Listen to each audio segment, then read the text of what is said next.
Winner ಲೀಸ್ನಿಂದ ಭವ್ಯ ತ್ರಿವಿಕ್ರಮ್ ಹೆಸರು skip ಮಾಡಿದ ಐಶ್ವರ್ಯ. Big boss ಮನೆಯಿಂದ ಹೊರಬಂದ ಬಳಿಕ ಐಶ್ವರ್ಯ ಸಿಂಧೋಗಿ ಅವರು ಸಖತ್ ಖುಷಿಯಾಗಿದ್ದಾರೆ. ಐಶು ಅವರ ಅಭಿಮಾನಿಗಳು ಅವರನ್ನು ತುಂಬು ಹೃದಯದಿಂದ ಸ್ವಾಗತಿಸಿದ ರೀತಿ ಕಂಡು ಐಶ್ವರ್ಯ ತುಂಬಾನೇ ಸಂತೋಷವಾಗಿದ್ದಾರೆ. ಬಿಗ್ ಬಾಸ್ ಮನೆಯಲ್ಲಿ ಅವರು ಆಡಿದ ರೀತಿಗೆ ಮೆಚ್ಚುಗೆ ವ್ಯಕ್ತವಾಗಿದ್ದು ಐಶ್ವರ್ಯ ಅವರಿಗೆ ಗೆದ್ದಷ್ಟೇ ಆನಂದವಾಗಿದೆ. ಹೀಗೆ ಬಿಗ್ ಬಾಸ್ ಮನೆಯಿಂದ ಹೊರಬಂದ ಬಳಿಕ ಐಶ್ವರ್ಯ ಈ ಬಾರಿ ಗೆಲ್ಲುವ ಕುದುರೆ ಯಾರು ಎನ್ನುವ ಬಗ್ಗೆ ತಮ್ಮ ಅಭಿಪ್ರಾಯವನ್ನು ವ್ಯಕ್ತಪಡಿಸಿದ್ದಾರೆ. ಹೌದು, ಬಿಗ್ ಬಾಸ್ ಇತಿಹಾಸದಲ್ಲೇ ಒಬ್ಬ ಸ್ಪರ್ಧಿಯನ್ನು ಅತ್ಯಂತ ಪ್ರೀತಿಯಿಂದ ಕಳಿಸಲಾಗಿದೆ. ಅಂದರೆ ಅದು ಐಶ್ವರ್ಯ ಸಿಂಧೋಗಿ ಅವರನ್ನು. ಬಿಗ್ ಬಾಸ್ ಹೋಗಿ ಬಾ ಮಗಳೇ ಎಂದು ಐಶ್ವರ್ಯ ಅವರನ್ನು ಕಳಿಸಿಕೊಟ್ಟಿದ್ದಾರೆ. ಇದು ಐಶ್ವರ್ಯ ಅವರಿಗೆ ಗೆಲುವು ಸಾಧಿಸಿ ಕಪ್ ಹಿಡಿದಷ್ಟೇ ಖುಷಿ ತಂದಿದೆ.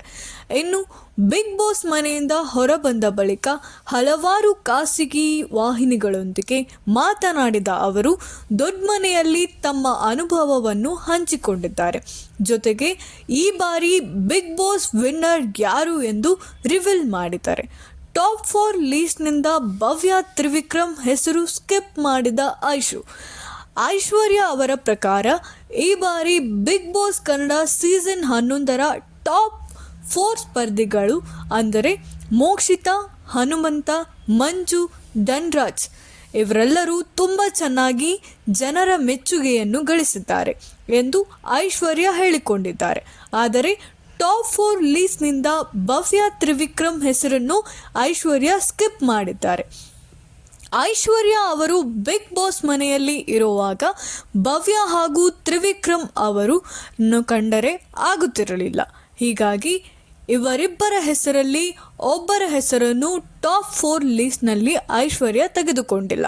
ಹೀಗಾಗಿ ಐಶ್ವರ್ಯ ಅವರಿಗೆ ಇನ್ನೂ ಕೂಡ ತ್ರಿವಿಕ್ರಮ್ ಹಾಗೂ ಭವ್ಯ ಗೌಡ ಅವರ ಮೇಲೆ ಕೋಪ ಇರುವುದು ಸ್ಪಷ್ಟವಾಗಿದೆ. ಈ ಬಾರಿ ಬಿಗ್ ಬಾಸ್ ವಿನ್ನರ್ ಯಾರು? ಐಶ್ವರ್ಯ ಅವರ ಪ್ರಕಾರ ಈ ಬಾರಿ ಬಿಗ್ ಬಾಸ್ ಗೆಲ್ಲುವ ಕುದುರೆ ಧನ್ರಾಜ್. ಇನ್ನು ರನ್ನರ್ ಅಪ್ ಆಗಿ ಹನುಮಂತ ಇರಲಿದ್ದಾರೆ ಎಂದು ಐಶ್ವರ್ಯ ಹೇಳಿದ್ದಾರೆ. ಐಶ್ವರ್ಯ ಅವರು ಅಲ್ಲದೆ ತುಂಬ ಜನ ಬಿಗ್ ಬಾಸ್ ವೀಕ್ಷಕರು ಕೂಡ ಇದೇ ವಿಚಾರವನ್ನು ಹೇಳಿಕೊಂಡಿದ್ದಾರೆ. ಹನುಮಂತ ಬಿಗ್ ಬಾಸ್ ಮನೆಯಲ್ಲಿ ತುಂಬ ಸಿಂಪಲ್ ಆಗಿ ಆಗಿರುವ ಹಳ್ಳಿ ಗಾಯಕ. ಅವರ ಮುಗ್ಧತೆ ಹಾಗೂ ಸರಳತೆಗೆ ಜನ ಫುಲ್ ಮಾರ್ಕ್ಸ್ ಕೊಟ್ಟಿದ್ದಾರೆ. ಹನುಮಂತಾನೇ ಈ ಬಾರಿ ಬಿಗ್ ಬಾಸ್ ವಿನ್ನರ್ ಎಂದು ಜನ